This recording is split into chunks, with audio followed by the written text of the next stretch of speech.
empowering women in Christ. Hallelujah. Shekinah ന്യൂസിന്റെ എല്ലാ പ്രിയ പ്രേക്ഷകർക്കും നമ്മുടെ കർത്താവായ യേശുക്രിസ്തുവിന്റെ കൃപയും സമാധാനവും ആശംസിക്കുകയാണ്. പ്രഷില്ല പ്രോഗ്രാമിന്റെ ഇന്നത്തെ ഈ ഒരു എപ്പിസോഡിലേക്ക് എല്ലാവരെയും ഏറ്റവും സ്നേഹത്തോടെ സ്വാഗതം ചെയ്യുന്നു.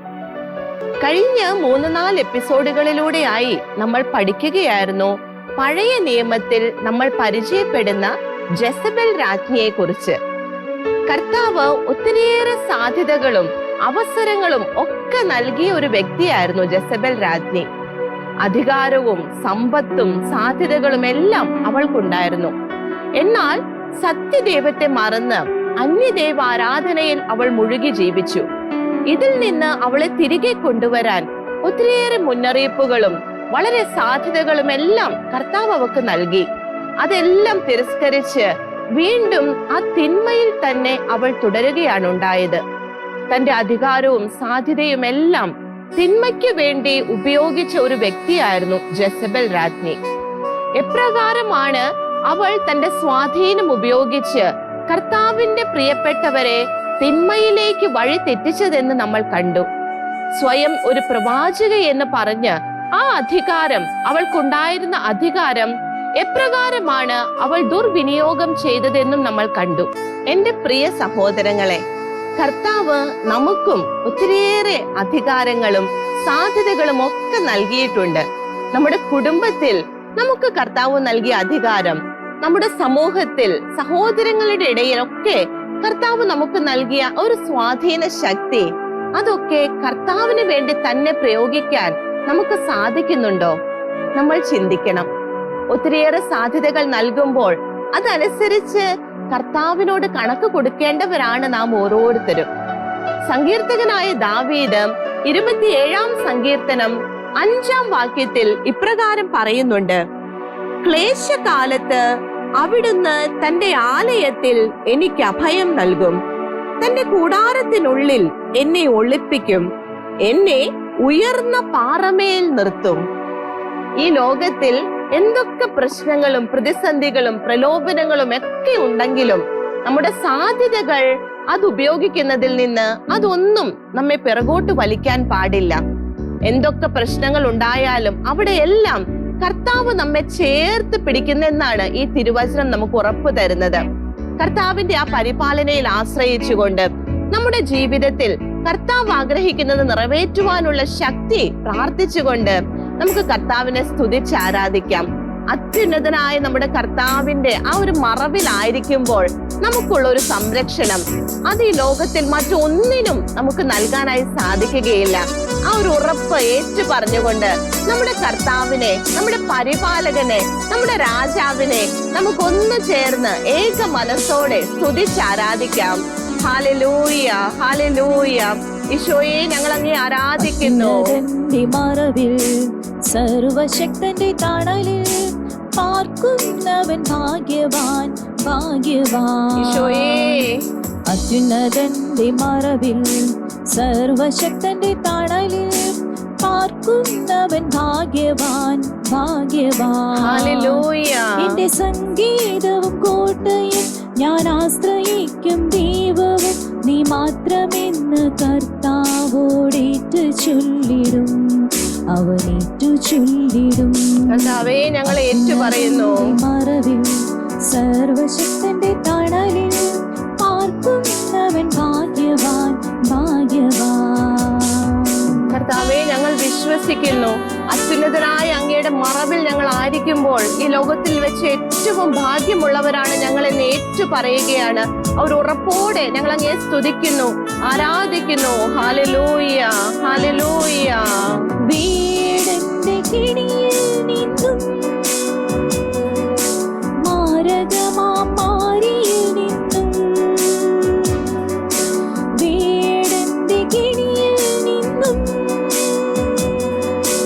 മാരകമാരിയിൽ നിന്നും ഈശോയേ, നിന്നെ രക്ഷിക്കും, തൂവൽ കൊണ്ടു മറയ്ക്കും, ചിറകിൻ കീഴിൽ നിനക്കഭയമേകും, വിശ്വസ്തത കൊണ്ടു നിന്നെ കവചിക്കും. ധ്വജമണിയിക്കും. ഈശോയെ ഞങ്ങൾ വിശ്വസിക്കുന്നു. അത്യുന്നതന്റെ മറവിൽ സർവശക്തന്റെ തണലിൽ പാർക്കുന്നവൻ ഭാഗ്യവാൻ ഭാഗ്യവാൻ. ഹല്ലേലൂയ. അത്യുന്നതന്റെ മറവിൽ സർവശക്തന്റെ തണലിൽ പാർക്കുന്നവൻ ഭാഗ്യവാൻ ഭാഗ്യവാൻ. ഹല്ലേലൂയ. ഹല്ലേലൂയ. ഈശോയെ ഞങ്ങൾ വിശ്വസിക്കുന്നു. ഞങ്ങൾ ഏറ്റു പറയുന്നു, അങ്ങയുടെ ചിറകിൻ കീഴിലായിരിക്കുമ്പോൾ ഞങ്ങൾ ഏറ്റവും സുരക്ഷിതരാണെന്ന് ഞങ്ങൾ ഏറ്റു പറയുകയാണ് ഈശോയെ. ഹല്ലേലൂയ. ഹല്ലേലൂയ. ഈശോയെ ആരാധന, ഈശോയെ ആരാധന. ഹല്ലേലൂയ. ഹല്ലേലൂയ. ഹല്ലേലൂയ. ഈശോയെ ആരാധന. ഹല്ലേലൂയ. ഞങ്ങളുടെ പ്രിയപ്പെട്ട അമ്മേ മാതാവേ, എപ്പോഴും കർത്താവിന്റെ ചിറകിൻ കീഴിലായിരിക്കുവാൻ, ലോകമോഹങ്ങളിൽ ഒന്നും പെട്ട് വഴിതെറ്റി പോകാതെ എപ്പോഴും കർത്താവിനോട് ചേർന്നായിരിക്കുവാനുള്ള കൃപ അമ്മേ മാതാവേ ഞങ്ങൾക്ക് മേടിച്ചു തരണമേ. വിശുദ്ധ യോസേപ്പ് പിതാവേ, തിരുക്കുടുംബത്തിന്റെ പാലക, ഞങ്ങളുടെ കുടുംബങ്ങൾ ഈ ഒരു കൃപയിൽ മുന്നേറുവാൻ, അത്യുന്നതനോട് ചേർന്ന് നിന്നുകൊണ്ട് ജീവിക്കുവാനുള്ള കൃപ ഞങ്ങളുടെ കുടുംബത്തിന് ലഭിക്കുവാൻ യോസേപ്പ് പിതാവേ പ്രാർത്ഥിക്കണമേ. നമുക്ക് ചേർന്ന് പ്രാർത്ഥിക്കാം. നന്മ നിറഞ്ഞ മറിയമേ സ്വസ്തി, കർത്താവ് അങ്ങയോട് കൂടെ സ്ത്രീകളിൽ അങ്ങ് അനുഗ്രഹിക്കപ്പെട്ടവളാകുന്നു. അങ്ങയുടെ ഉദരത്തിൻ ഫലമായി ഈശോ അനുഗ്രഹിക്കപ്പെട്ടവനാകുന്നു. പരിശുദ്ധ മറിയമേ, തമ്പുരാന്റെ അമ്മേ, പാപികളായ ഞങ്ങൾക്ക് വേണ്ടി ഇപ്പോഴും ഞങ്ങളുടെ മരണസമയത്തും തമ്പുരാനോട് അപേക്ഷിക്കണമേ. ആമേൻ. ആമേൻ. യേശു ക്രിസ്തുവിൽ എൻ്റെ പ്രിയ സഹോദരങ്ങളെ, നമ്മൾ ഇന്നു മുതൽ പഴയ നിയമത്തിൽ ന്യായാധിപന്മാരുടെ പുസ്തകത്തിൽ നമ്മൾ കണ്ടുമുട്ടുന്ന ദബോറയെ കുറിച്ചാണ് പഠിക്കുവാനായി ആരംഭിക്കുന്നത്. നമുക്കറിയാം, ന്യായാധിപന്മാരുടെ പുസ്തകം എന്ന് പറയുമ്പോൾ അതിൽ ഒരു കോമൺ ആയിട്ടുള്ള ഒരു പാറ്റേൺ ഉണ്ട്. ജോഷുവയുടെ കാലത്ത് കർത്താവ് ഇസ്രായേൽ ജനത്തെ അവരെ കാനാൻ നാട്ടിലേക്ക് എത്തിക്കുകയാണ്. ഒത്തിരിയേറെ പ്രതിസന്ധികളെയും പ്രതികൂലങ്ങളെയും ഒക്കെ നേരിട്ട് അവർ അവസാനം കാനാൻ നാട്ടിൽ എത്തിച്ചേരുന്നുണ്ട്.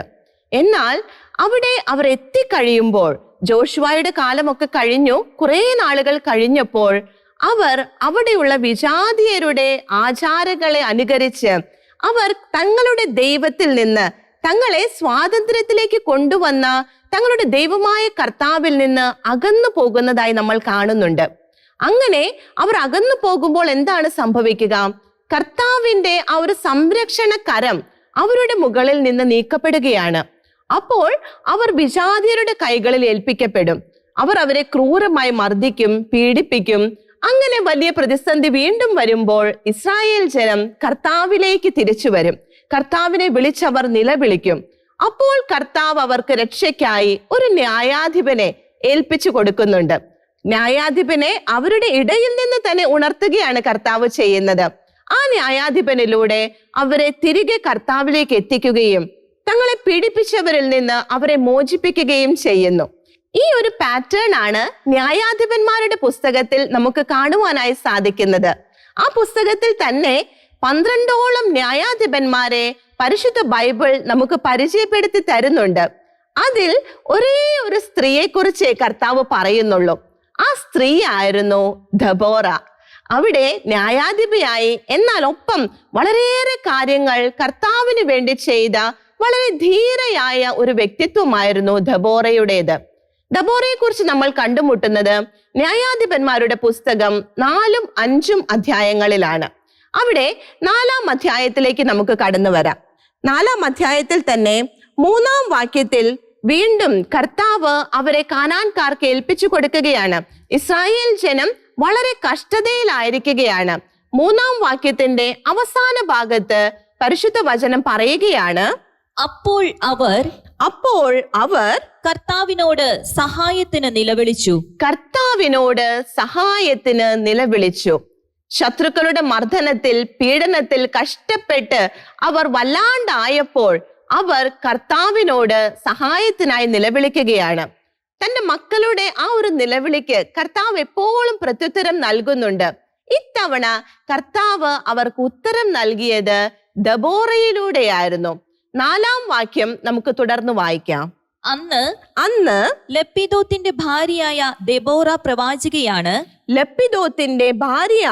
ദെബോറ പ്രവാചികയാണ് ഇസ്രായേലിൽ ന്യായപാലനം നടത്തിയിരുന്നത്. എന്റെ പ്രിയ സഹോദരങ്ങളെ, ദബോറയെ കുറിച്ച് ആദ്യമായി പരിശുദ്ധ ബൈബിളിൽ നമ്മൾ കണ്ടുമുട്ടുന്ന ഭാഗമാണിത്. ഈ ഒരു വാക്യത്തിൽ തന്നെ എന്തൊക്കെ കാര്യങ്ങളാണ് ദബോറയെ കുറിച്ച് പറയുന്നത്? നമുക്ക് ആ വചനം നിർത്തി ഒന്നുകൂടി ശ്രദ്ധാപൂർവം വായിക്കാം. അന്ന് ലപ്പിദോത്തിന്റെ ഭാര്യയായ, അതായത് ദബോറ ഒരു കുടുംബിനിയാണ്. അവളുടെ ഭർത്താവിന്റെ പേരാണ് ലപ്പിദോത്ത്. ആ ഒരു സമൂഹത്തിൽ നല്ല രീതിയിൽ തന്റെ കുടുംബം മുൻപോട്ട് കൊണ്ടുപോയിരുന്ന ഒരു വ്യക്തിയായിരുന്നു ദബോറ. തുടർന്ന് വീണ്ടും വചനം പറയുകയാണ്, ദെബോറ പ്രവാചികയാണ്. വീണ്ടും തിരുവചനം ദബോറയുടെ മറ്റൊരു വലിയ സവിശേഷത ഇവിടെ എടുത്തു കാണിക്കുകയാണ്. അവൾ ഒരു കുടുംബിനിയാണെന്ന് നമ്മൾ കണ്ടു. ഇവിടെ വചനം പറയുകയാണ്, ദബോറ പ്രവാചികയാണ്. അവൾ അന്നത്തെ സമൂഹത്തിൽ ആ ഒരു ഇസ്രായേൽ ജനത്തിന് പ്രവാചികയായി മാറിയവളായിരുന്നു. ഒത്തിരിയേറെ പീഡനങ്ങൾ അനുഭവിച്ച് മർദ്ദനത്തിൽ അകപ്പെട്ട് കഴിയുന്ന ഒരു സമൂഹമായിരുന്നു ആ സമയത്ത് ഇസ്രായേൽ ജനം. അവരുടെ ഇടയിൽ ഒരു പ്രവാചിക എന്ന് പറയുമ്പോൾ അവർക്ക് കർത്താവിന്റെ സ്വരമായി മാറിയവളായിരുന്നു ദബോറ. ഒരു കുടുംബിനിയായിരുന്നു, ഒപ്പം അവൾ ഒരു പ്രവാചികയായിരുന്നു. നമ്മൾ ഇതിനു മുൻപേ കണ്ടതാണ്, ഒരു പ്രവാചിക എന്ന് പറയുമ്പോൾ അതിൽ നിന്ന് കർത്താവ് എന്താണ് ഉദ്ദേശിക്കുന്നതെന്ന്. ജെറമ്യ പ്രവാചകൻ നമുക്ക് ഇതിനെ കുറിച്ച് വ്യക്തമായി പറഞ്ഞു തരുന്നുണ്ട്. ജെറമ്യ പ്രവാചകന്റെ പുസ്തകം 1-ാം അധ്യായം അവിടെ 9-ാം വാക്യം നമുക്കൊന്ന് ശ്രദ്ധിക്കാം. അനന്തരം കർത്താവ് കൈനീട്ടി, ജെറമ്യ പ്രവാചകൻ പറയുകയാണ്, അനന്തരം കർത്താവ് കൈനീട്ടി എന്റെ അധരത്തിൽ സ്പർശിച്ചുകൊണ്ട് അരുളി ചെയ്തു, ഇതാ എന്റെ വചനങ്ങൾ നിന്റെ നാവിൽ ഞാൻ നിക്ഷേപിച്ചിരിക്കുന്നു. ഇവിടെ ഒരു പ്രവാചകന്റെ റോൾ എന്താണെന്ന് ജെറമ്യ പ്രവാചകനിലൂടെ കർത്താവ് നമുക്ക് വ്യക്തമാക്കി തരികയാണ്. കർത്താവിന്റെ വചനങ്ങൾ ഇവിടെ ജെറമ്യ പ്രവാചകന്റെ നാവിൽ നിക്ഷേപിക്കുകയാണ്. അതായത് കർത്താവിന്റെ വചനമാണ് ഒരു പ്രവാചകൻ അല്ലെങ്കിൽ പ്രവാചിക നമ്മളോട് പറയുന്നത്. ഇവിടെ ദബോറ ഒരു പ്രവാചികയാണെന്ന് പരിശുദ്ധ വചനം സാക്ഷ്യപ്പെടുത്തുകയാണ്. അപ്പോൾ അതിനർത്ഥം എന്താണ്? കർത്താവിന്റെ വചനം ജനത്തിന് പകർന്നു കൊടുക്കുന്നവളായിരുന്നു ദബോറ.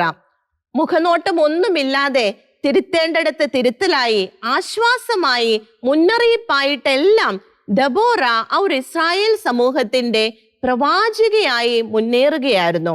അവൾ ഒരു കുടുംബിനിയായിരുന്നു, ഒപ്പം അവൾ ഒരു പ്രവാചികയായിരുന്നു. തുടർന്ന് അതേ തിരുവാക്യത്തിൽ വീണ്ടും നമ്മൾ കാണുകയാണ്, ഇസ്രായേലിൽ ന്യായപാലനം അവൾ നടത്തിയിരുന്നു.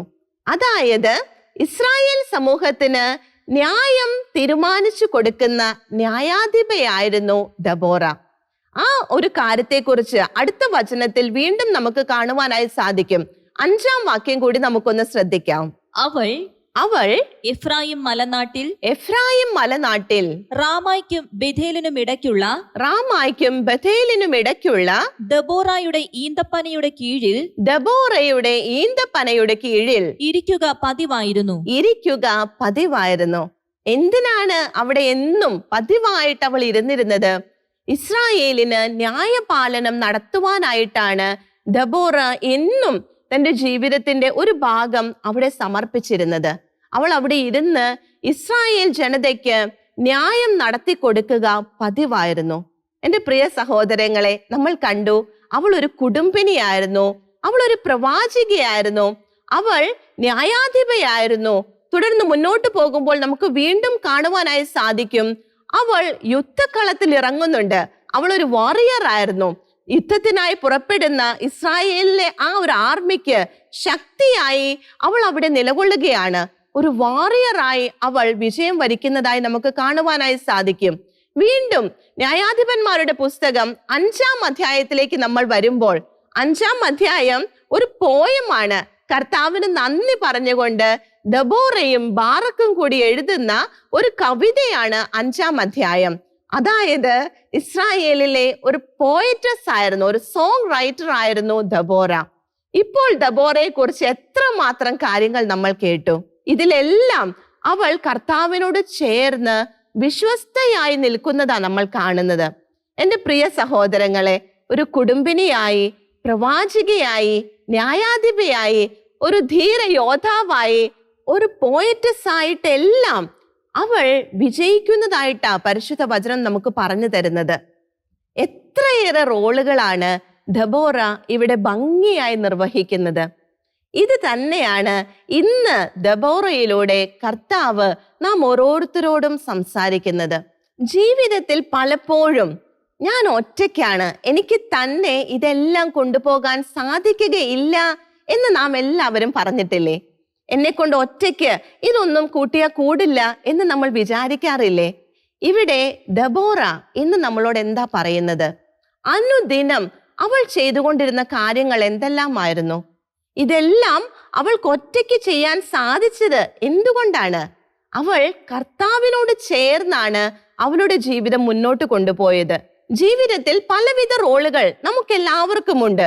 കുടുംബത്തിൽ ഒരു അമ്മ എന്ന നിലയിൽ, സഹോദരി എന്ന നിലയിൽ, ഭാര്യ എന്ന നിലയിൽ, മകൾ എന്ന നിലയിൽ, ജോലി സ്ഥലത്ത് മറ്റൊരു റോള്, നമ്മുടെ സഹപ്രവർത്തകരുടെ ഇടയിൽ നമ്മൾ വേറൊരു രീതിയിൽ പ്രവർത്തിക്കേണ്ടി വരുന്നു. ഇവിടെയെല്ലാം കർത്താവ് നമ്മിൽ നിന്ന് എന്തൊക്കെയോ പ്രതീക്ഷിക്കുന്നുണ്ട്. അത് നമ്മൾ തിരിച്ചറിഞ്ഞ് ആ റോളുകളെല്ലാം കൃത്യമായി നിർവഹിക്കുമ്പോഴാണ് കർത്താവിന്റെ ഹൃദയത്തിന് സന്തോഷം നൽകുന്ന ഒരു സ്ത്രീയായി നമുക്ക് മാറുവാനായി സാധിക്കുകയുള്ളൂ. സുഭാഷിത പുസ്തകങ്ങളിൽ 31-ാം അധ്യായത്തിൽ നമ്മൾ പഠിച്ചതാണ് ഒരു ഉത്തമയായ ഭാര്യയെ കുറിച്ച്, ഒരു ഉത്തമയായ സ്ത്രീയെ കുറിച്ച് കർത്താവ് പറഞ്ഞു വെച്ച കാര്യങ്ങൾ. അതിൽ 31-ാം അധ്യായം 13 മുതൽ 22 വരെയുള്ള വാക്യങ്ങൾ നമ്മൾ വായിക്കുമ്പോൾ അവിടെ ആ ഒരു സ്ത്രീ ചെയ്തു കൂട്ടുന്ന കാര്യങ്ങൾക്ക് ഒരു കണക്കുമില്ല.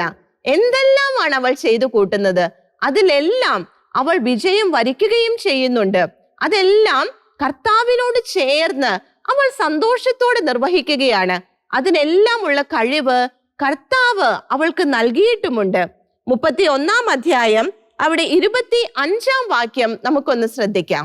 അവൾ കഴിവും അന്തസ്സും അണിയുന്നു. ഒരു ഉത്തമയായ സ്ത്രീയെ കുറിച്ച് കർത്താവിന്റെ വചനം പറഞ്ഞു വയ്ക്കുകയാണ്. അവൾ കഴിവും അന്തസ്സും അണിയുന്നു. ഭാവിയെ നോക്കി പുഞ്ചിരിക്കുന്നു. ഭാവിയെ നോക്കി പുഞ്ചിരിക്കുന്നു. അതായത് അവൾക്ക് ഭാവിയെ കുറിച്ച് യാതൊരു ടെൻഷനുമില്ല. അവളുടെ കഴിവുകൾ അതെല്ലാം നല്ല അന്തസ്സോടെ അവൾ ഉപയോഗിക്കുകയാണ്. എന്തിനായിട്ടാണ്? തന്റെ ആ ഒരു ജീവിതം, താനുമായി ബന്ധപ്പെട്ടവരുടെ ജീവിതം കർത്താവിനോട് ചേർത്ത് കൊണ്ടുപോകുവാനായി അവൾ തന്റെ കഴിവെല്ലാം ഉപയോഗിക്കുകയാണ്.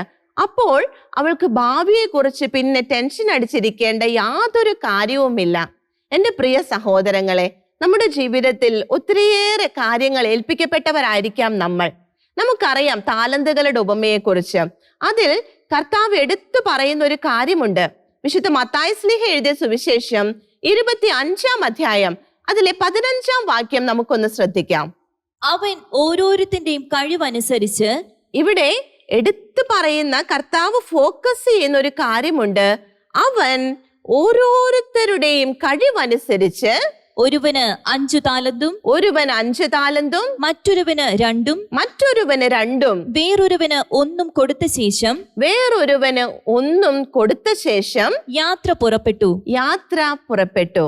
ഇവിടെ ആ യജമാനൻ കൃത്യമായി അവരുടെ കഴിവിനനുസരിച്ചാണ് അവർക്ക് താലന്തുകൾ നൽകുന്നത്. എല്ലാവർക്കും ഒരുപോലെ താലന്ത് ഡിസ്ട്രിബ്യൂട്ട് ചെയ്യുന്നില്ല. അവരവരുടെ കഴിവിനനുസരിച്ച്, ആ കഴിവിനനുസരിച്ച് ഏൽപ്പിക്കപ്പെട്ട താലന്തുകൾ വർദ്ധിപ്പിക്കാത്തപ്പോഴാണ് അവിടെ അവരുടെ മേൽ വിധി വരുന്നത്. 5 താലന്ത് ഏൽപ്പിക്കപ്പെട്ടവൻ വീണ്ടും 5 കൂടി കളക്ട് ചെയ്യുന്നുണ്ട്. 2 കൊടുത്തവൻ വീണ്ടും 2 കളക്ട് ചെയ്യുന്നുണ്ട്. എന്നാൽ 1 കൊടുത്തവന് ഒന്നും കളക്ട് ചെയ്യാൻ സാധിക്കുന്നില്ല. ഇവിടെ നമ്മൾ ശ്രദ്ധിക്കേണ്ട കാര്യം എന്താണ്? നാം ഓരോരുത്തർക്കും കർത്താവ് ഇതുപോലെ താലന്തുകൾ നൽകിയിട്ടുണ്ട്. അത് നമ്മുടെ കഴിവിനനുസരിച്ചാണ് നൽകിയിട്ടുള്ളത്. നമുക്ക് നമ്മുടെ ജീവിതം ഒത്തിരി തിരക്കേറിയതായി, ഒത്തിരി ഭാരങ്ങൾ ഉള്ളതായി, ഒത്തിരി ഉത്തരവാദിത്വങ്ങൾ ഉള്ളതായി തോന്നുന്നുണ്ടെങ്കിൽ അതിൽ നീ സന്തോഷിക്കുക. കാരണം കർത്താവ് നിന്നെ അതുപോലെ കഴിവുള്ളവളായി കണ്ടിട്ടാണ് ഇത്രയേറെ താലന്തുകൾ നിനക്ക് നൽകിയിരിക്കുന്നത്. അവരവരുടെ കഴിവിനനുസരിച്ചാണ് കർത്താവ് താലന്തുകൾ നൽകിയിരിക്കുന്നത്. വീണ്ടും കൊറിന്തോസുകാർക്ക് എഴുതിയ 1-ാം ലേഖനം 10-ാം അധ്യായം അവിടെ 13-ാം വാക്യം നമുക്കൊന്ന് ശ്രദ്ധിക്കാം. മനുഷ്യ സാധാരണമല്ലാത്ത ഒരു പ്രലോഭനവും നിങ്ങൾക്ക് നേരിട്ടിട്ടില്ല. ദൈവം വിശ്വസ്തനാണ്. നിങ്ങളുടെ ശക്തിക്ക് അതീതമായ പ്രലോഭനങ്ങൾ ഉണ്ടാകാൻ അവിടുന്ന് അനുവദിക്കുകയില്ല. പ്രലോഭനങ്ങൾ ഉണ്ടാകുമ്പോൾ അവയെ അതിജീവിക്കാൻ വേണ്ട ശക്തി അവിടുന്ന് നിങ്ങൾക്ക് നൽകും. കർത്താവ് ഇവിടെ വ്യക്തമായി നാം ഓരോരുത്തരോടും സംസാരിക്കുകയാണ്. കർത്താവ് നമ്മുടെ ജീവിതത്തിലേക്ക് ഉത്തരവാദിത്വങ്ങൾ ഏൽപ്പിക്കുമ്പോൾ, പ്രലോഭനങ്ങളെ അനുവദിക്കുമ്പോൾ, അത് മനുഷ്യ സാധാരണമല്ലാത്തതൊന്നും കർത്താവ് അനുവദിക്കുകയില്ല എന്നാണ് കർത്താവ് പറയുന്നത്. കർത്താവ് എടുത്തു പറയുകയാണ്, അവരവർക്ക് താങ്ങാനാവാത്തതൊന്നും കർത്താവ് നമ്മുടെ ജീവിതത്തിലേക്ക് അയക്കത്തില്ല. ആ ഒരു പ്രലോഭനത്തിലൂടെ കർത്താവ് നമ്മളെ കടത്തി വിടുകയില്ല. ആ വചനത്തിന്റെ അവസാന ഭാഗം നമുക്കൊരിക്കൽ കൂടി ഒന്ന് ശ്രദ്ധയോടെ കേൾക്കാം. പ്രലോഭനങ്ങൾ ഉണ്ടാകുമ്പോൾ അവയെ അതിജീവിക്കാൻ വേണ്ട ശക്തി അവിടുന്ന് നിങ്ങൾക്ക് നൽകും. കർത്താവ് പ്രലോഭനങ്ങൾ അനുവദിക്കുമ്പോൾ, ഉത്തരവാദിത്വങ്ങൾ ഒത്തിരിയേറെ നൽകുമ്പോൾ, അതെല്ലാം അതിജീവിക്കാൻ, അതെല്ലാം ഭംഗിയോട് നിറവേറ്റാനുള്ള ശക്തി അവിടുന്ന് നിങ്ങൾക്ക് നൽകും. ഈ ഒരു വചന വാഗ്ദാനം നമുക്ക് തന്നിട്ടാണ് കർത്താവ് നമുക്ക് ഈ താലന്തുകളെല്ലാം നൽകിയിരിക്കുന്നത്. നമ്മുടെ കഴിവിനനുസരിച്ചുള്ള താലന്തുകൾ നൽകിയിട്ടും അതും നിറവേറ്റാനുള്ള ശക്തി കർത്താവ് നമുക്ക് നൽകുമെന്നാ പറയുന്നത്. പിന്നെ നമ്മൾ ആകുലപ്പെട്ട് വിഷമിച്ച് ഈ ഉത്തരവാദിത്വങ്ങളെ ഓർത്ത് എണ്ണിപ്പറക്കി ജീവിക്കേണ്ടവരാണോ? ഇതെല്ലാം നമ്മുടെ കഴിവിനനുസരിച്ച് കർത്താവ് നമ്മളെ ഏൽപ്പിച്ചിട്ടുള്ളതാണ്. അത് ഭംഗിയോട് നിറവേറ്റാൻ സാധിക്കുമെന്ന് ദബോറ നമുക്ക് കാണിച്ചു തരികയാണ്. സുഭാഷിത പുസ്തകങ്ങളിലെ ആ ഒരു ഉത്തമയായ സ്ത്രീയിലൂടെയും കർത്താവ് പറയുകയാണ്, നിന്റെ കഴിവിനപ്പുറത്തേക്ക് ഒന്നും കർത്താവ് നിനക്ക് നൽകിയിട്ടില്ല. അത് ഭംഗിയായി നിറവേറ്റാൻ, അതിൽ ഭംഗിയായി ഉത്തരവാദിത്വത്തോടെ ജീവിക്കാൻ കർത്താവ് നിന്നെ സഹായിക്കും. കർത്താവ് അതിനുള്ള ശക്തി നൽകും. വീണ്ടും ഗലാത്യക്കാർക്ക് എഴുതിയ ലേഖനം 6-ാം അധ്യായം അവിടെ 4-5 തിരുവാക്യങ്ങൾ നമുക്കൊന്ന് ശ്രദ്ധിക്കാം. എന്നാൽ ഓരോ വ്യക്തിയും സ്വന്തം ചെയ്തികൾ വിലയിരുത്തട്ടെ. അപ്പോൾ അഭിമാനിക്കാനുള്ള വക അവനിൽ തന്നെയായിരിക്കും, മറ്റുള്ളവരിൽ ആയിരിക്കുകയില്ല. എന്റെ പ്രിയ സഹോദരങ്ങളെ, കർത്താവ് ഇവിടെ എത്ര കൃത്യമായിട്ടാ നമ്മളോട് സംസാരിക്കുന്നത്. നമ്മൾ നമ്മിലേക്ക് തന്നെ ഒന്ന് നോക്കുക, നമ്മുടെ ചെയ്തികളെ തന്നെ വിലയിരുത്തുക. കർത്താവിനോട് ചേർന്ന് നമ്മുടെ ഉത്തരവാദിത്വങ്ങൾ നിറവേറ്റുന്നവരാണെങ്കിൽ അഭിമാനിക്കാനുള്ള വക നമ്മിൽ തന്നെയാണെന്ന പൗലോസ്ലീഹായിലൂടെ കർത്താവ് നമ്മളോട് പറയുന്നത്. വീണ്ടും 5-ാം വാക്യത്തിൽ കർത്താവ് പറയുകയാണ്, എന്തെന്നാൽ ഓരോരുത്തരും സ്വന്തം ഭാരം വഹിച്ചേ മതിയാവൂ. സ്വന്തം ഉത്തരവാദിത്വം വഹിച്ചേ പൂർത്തീകരിച്ചേ മതിയാകൂ. അതെന്താണെങ്കിലും നമ്മൾ ചെയ്തേ മതിയാകൂ. താലന്തുകൾ ഏൽപ്പിക്കപ്പെട്ടവൻ അതിനനുസരിച്ച് താലന്തുകൾ തിരിച്ചേൽപ്പിച്ചേ മതിയാകൂ. കാരണം നമ്മുടെ കഴിവിനനുസരിച്ചാണ് കർത്താവ് നമുക്ക് താലന്തുകൾ നൽകിയിരിക്കുന്നത്. വീണ്ടും കർത്താവ് തന്നെ നമുക്ക് വാഗ്ദാനങ്ങൾ നൽകുകയാണ്. ഫിലിപ്പിയർക്ക് എഴുതിയ ലേഖനം 4-ാം അധ്യായം 13-ാം വാക്യം.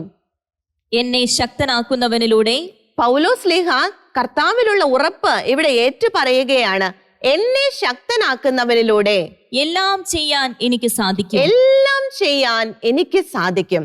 എനിക്ക് ഏൽപ്പിക്കപ്പെട്ട താലന്തുകൾ കർത്താവിന് ഇരട്ടിയായി തിരിച്ചു കൊടുക്കാൻ എനിക്ക് സാധിക്കും. കർത്താവ് എന്നെ ഏൽപ്പിച്ച ഉത്തരവാദിത്വങ്ങൾ ഭംഗിയായി പൂർത്തീകരിക്കാൻ എനിക്ക് സാധിക്കും. എപ്പോഴാണ്? എന്നെ ശക്തനാക്കുന്നവനിലൂടെ. അപ്പോൾ മാത്രമേ നമുക്കതിന് സാധിക്കുകയുള്ളൂ. ദബോറയ്ക്ക് അത് സാധിച്ചത് അപ്പോഴാണ്, കർത്താവിനോട് ചേർന്ന് നിന്നപ്പോൾ, കർത്താവിൽ നിന്ന് അവൾ ശക്തി സ്വീകരിച്ചപ്പോൾ. ഒരു കുടുംബിനിയായി, ഒരു പ്രവാചികയായി, ഒരു ന്യായാധിപയായി, അതുപോലെ ഒരു യുദ്ധക്കളത്തിൽ മുൻനിരയിൽ നിൽക്കുന്നവളായി, ഒരു പോയറ്റസ് ആയിട്ടെല്ലാം അവൾക്ക് വിളങ്ങാൻ സാധിച്ചത് തന്നെ ശക്തനാക്കുന്നവനിലൂടെ, ആ കർത്താവിനോട് ചേർന്ന് നിന്നപ്പോഴാണ് നമുക്ക് താലന്തുകൾ നൽകിയ, നമ്മുടെ കഴിവിനനുസരിച്ച് താലന്തുകൾ നൽകിയ കർത്താവിൽ നിന്നും ശക്തി സ്വീകരിച്ച് നമുക്ക് ഏൽപ്പിക്കപ്പെട്ടിരിക്കുന്ന ഉത്തരവാദിത്വങ്ങൾ ഭംഗിയായി നിറവേറ്റാൻ നമുക്ക് പരിശ്രമിക്കാം. കർത്താവിനോട് ചേർന്ന് നിന്ന് ആ ഒരു കൃപയ്ക്കായി നമുക്ക് പ്രാർത്ഥിക്കാം. ഇന്ന് ദബോറയിലൂടെ കർത്താവ് നമുക്ക് നൽകിയ ആഹ്വാനം നമ്മുടെ ജീവിതത്തിലേക്ക് സ്വന്തമാക്കാം. എന്നെ കൊണ്ട് ഇതൊന്നും വയ്യ എന്നുള്ള നമ്മുടെ സംസാരം നമുക്ക് നിർത്താം. എന്നെ ശക്തനാക്കുന്നവനിലൂടെ എനിക്കെല്ലാം ചെയ്യാൻ സാധിക്കും. കർത്താവ് എന്നെ ഏൽപ്പിച്ച എല്ലാ ഉത്തരവാദിത്വങ്ങളും പൂർത്തീകരിക്കാൻ എനിക്ക് സാധിക്കും. കർത്താവിന് നൽകിയ താലന്തുകൾ ഇരട്ടിയായി തിരിച്ചു നൽകാൻ എന്നെ ശക്തനാക്കുന്നവനിലൂടെ എനിക്ക് സാധിക്കും. ഈ ഒരു ഉറപ്പോടെ, നന്ദി നിറഞ്ഞ ഹൃദയത്തോടെ നമ്മുടെ കർത്താവിനെ നമുക്ക് സ്തുതിച്ച് ആരാധിക്കുവാനായി ഒരുങ്ങാം. ഇതുപോലെ പ്രബോധനങ്ങൾ നൽകി ധീരരായ വ്യക്തികളുടെ ജീവിതങ്ങൾ നമുക്ക് മുൻപിൽ കാണിച്ചു തരുന്ന കർത്താവിന് നന്ദി പറഞ്ഞുകൊണ്ട് നമ്മുടെ കർത്താവിനെ നമുക്ക് സ്തുതിച്ച് ആരാധിക്കാം. Hallelujah, hallelujah. ഈശോയെ, ഞങ്ങൾ നന്ദി പറയുകയാണ്. ഞങ്ങളെ ശക്തിപ്പെടുത്തുന്ന അങ്ങയുടെ സ്നേഹത്തെ ഓർത്ത് കർത്താവേ നന്ദി പറയുന്നു. Hallelujah, hallelujah, hallelujah. സർവശക്തനാണല്ലോ എന്റെ ദൈവം, ഹല്ലേലൂയ. ഇല്ലില്ല സാധ്യമായൊന്നുമില്ല. ഏറ്റു പറയുന്ന കർത്താവേ, സർവശക്തനാണല്ലോ എന്റെ ദൈവം, ഈശോ, ഇല്ലില്ല സാധ്യമായൊന്നുമില്ല. ഹല്ലേലൂയ. അഖിലാണ്ടത്തെ നിർമ്മിച്ചവൻ എൻ പിതാവല്ലോ എന്താനന്ദം. ഈശോയേ, അഖിലാണ്ടത്തെ നിർമ്മിച്ചവൻ എൻ പിതാവല്ലോ എന്താനന്ദം. ഹല്ലേലൂയ. സർവശക്തനാണല്ലോ എന്റെ ദൈവം, ഇല്ലില്ല സാധ്യമായൊന്നുമില്ല. സർവശക്തനാണല്ലോ എന്റെ ദൈവം, ഇല്ലില്ല സാധ്യമായൊന്നുമില്ല. Hallelujah, hallelujah. സർവശക്തനായ കർത്താവെ, ഞങ്ങൾ അങ്ങയിൽ ആശ്രയിക്കുകയാണ്. ഞങ്ങളുടെ ഉത്തരവാദിത്വങ്ങൾ പൂർത്തീകരിക്കുവാൻ അങ്ങയുടെ ശക്തിയിൽ ഞങ്ങൾ ആശ്രയിക്കുകയാണ്. എന്നെ ശക്തനാക്കുന്നവനിലൂടെ, സർവശക്തനായ കർത്താവിലൂടെ എല്ലാം ചെയ്യാൻ എനിക്ക് സാധിക്കും. Hallelujah, hallelujah. ഈശോയെ നന്ദി. ഹല്ലേലൂയ.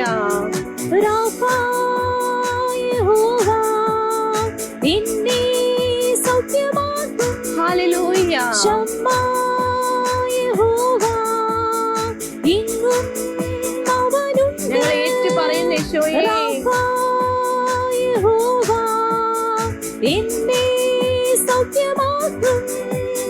ശമ്മാ യഹോവ എങ്ങും അവനുണ്ട്. ഈശോ, ഈ ദൈവം എന്റെ ദൈവം, എൻ പിതാവല്ലോ എന്താനന്ദം. ഈശോയേ, ഈ ദൈവം എന്റെ ദൈവം, എൻ പിതാവല്ലോ എന്താനന്ദം. സർവശക്തനാണല്ലോ എന്റെ ദൈവം, ഹല്ലേലൂയ. ഇല്ലില്ല സാധ്യമായൊന്നുമില്ല. സർവശക്തനാണല്ലോ എന്റെ ദൈവം, ഇല്ലില്ല സാധ്യമായൊന്നുമില്ല. അഖിലാണ്ടത്തെ നിർമ്മിച്ചവൻ എൻ പിതാവല്ലോ എന്താനന്ദം. അഖിലാണ്ടത്തെ നിർമ്മിച്ചവൻ എൻ പിതാവല്ലോ എന്താനന്ദം. ഈശോയേ, സർവശക്തനാണല്ലോ എന്റെ ദൈവം, ഹല്ലേലൂയ. ഇല്ലില്ല സാധ്യമായൊന്നുമില്ല. ഞങ്ങൾ ഏറ്റു പറയുന്ന ഈശോയേ, സർവശക്തനാണല്ലോ എന്റെ ദൈവം, ആമേൻ. ഇല്ലില്ല സാധ്യമായൊന്നുമില്ല. Hallelujah, hallelujah, hallelujah. കർത്താവെ, ഞങ്ങൾ വിശ്വസിക്കുന്നു. സർവശക്തനായ കർത്താവിൽ ആശ്രയിക്കുമ്പോൾ ഞങ്ങൾക്ക് അസാധ്യമായിട്ട് ഒന്നുമില്ലെന്ന് ഞങ്ങൾ വിശ്വസിക്കുന്നു.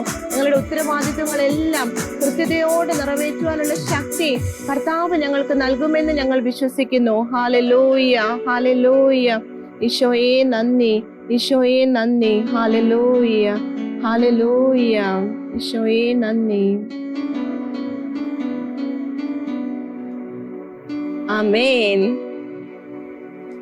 പ്രിയമുള്ളവരെ, ദബോറയുടെ ജീവിതത്തിലൂടെ തന്നെ നമ്മുടെ യാത്ര നമുക്ക് തുടരാം. അടുത്ത ആഴ്ച വീണ്ടും കർത്താവ് നൽകുന്ന മറ്റൊരു ആഹ്വാനവുമായി നമുക്ക് ഒരുമിച്ച് വരാം. നിങ്ങളുടെ പ്രാർത്ഥനകളിൽ ടീം ഷെക്കേനെ, അതുപോലെ ഈ പ്രശില്ല പ്രോഗ്രാമിന് പിന്നിൽ പ്രവർത്തിക്കുന്ന എല്ലാവരെയും ചേർത്ത് വെക്കണം. നിങ്ങളുടെ നിർദ്ദേശങ്ങളും ഒപ്പം നിങ്ങളുടെ പ്രാർത്ഥനാ സഹായങ്ങളും ഒക്കെ ഞങ്ങളെ അറിയിക്കുക. നമുക്ക് ഒരുമിച്ച് കർത്താവിന്റെ കൈയും പിടിച്ച് നമ്മുടെ ഈ വിശ്വാസ യാത്രയിൽ മുന്നോട്ട് പോകാം. കർത്താവ് എല്ലാവരെയും സമൃദ്ധമായി അനുഗ്രഹിക്കട്ടെ. നിങ്ങളുടെ അഭിപ്രായങ്ങളും പ്രാർത്ഥനാ നിയോഗങ്ങളും ഞങ്ങളെ അറിയിക്കുക.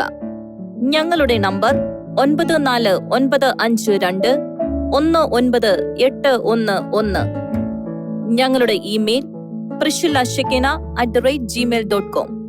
ഞങ്ങളുടെ address പ്രിഷില്ല Shekinah news, Thalikkode, Pattikkad PO, Thrissur, Kerala 680652.